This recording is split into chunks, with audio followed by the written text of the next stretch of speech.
I'm trying to put all the stress that I have into all of my workouts. So by the time the race comes around, it's just I either put the work in or I didn't. Rock and roll.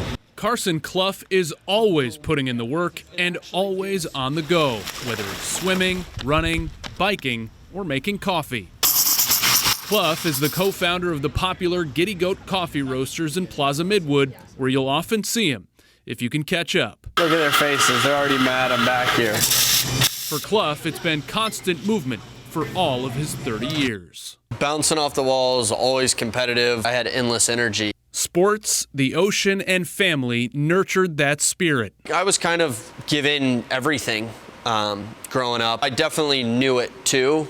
And so that was one of the aspects that allowed me to kind of really push outside the limits. Clough excelled in the classroom and in athletics, playing some lacrosse at UNC before graduating with degrees in biology, chemistry, and entrepreneurship.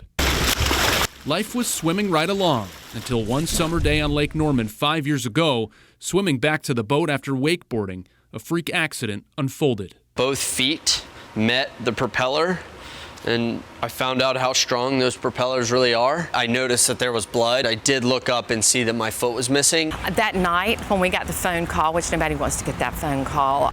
Clough was airlifted to a hospital. When his mom met him there, Carson immediately reassured her. Carson was on a gurney. He lifted his head and he goes, "Mom, I'm going to be fine." He had everything below his right knee amputated, but doctors were able to save his left leg. This is the part where you find out something else Clough did not lose, was his sense of humor. My right foot is still up there, so if you find it, you can keep it. I don't necessarily need that back. Doctors said he would be in the hospital for weeks, but 9 days later, Carson Clough wheeled himself out. It was the beginning of what he matter-of-factly calls his one-legged life. I mean, it was just another challenge, trying to slow me down. By now you know, it did not.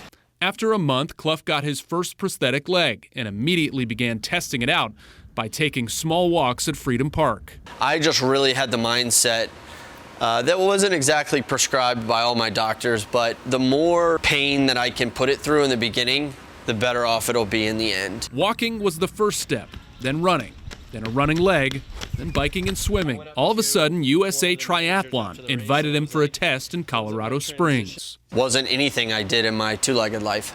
Since then, Clough's rise to the top of the rankings in para-triathlon has been astounding, and now he's going to Paris to compete in the Paralympics. The way I'm looking at it is I have nothing to lose, and I'm not going there for fun, I'm going there to win. Where a door closes, a window opens, and he has definitely proven that. So I have learned so much from him. Turns out many others who think a loss of a limb might mean the loss of everything else life has to offer are learning from Carson Clough too. Put a goal out there that you're not supposed to be able to get to and go get it. And that's what I'm doing, and if I can inspire people along the way, I'm obviously stoked about that. For WCNC Charlotte, I'm Nick Carboni.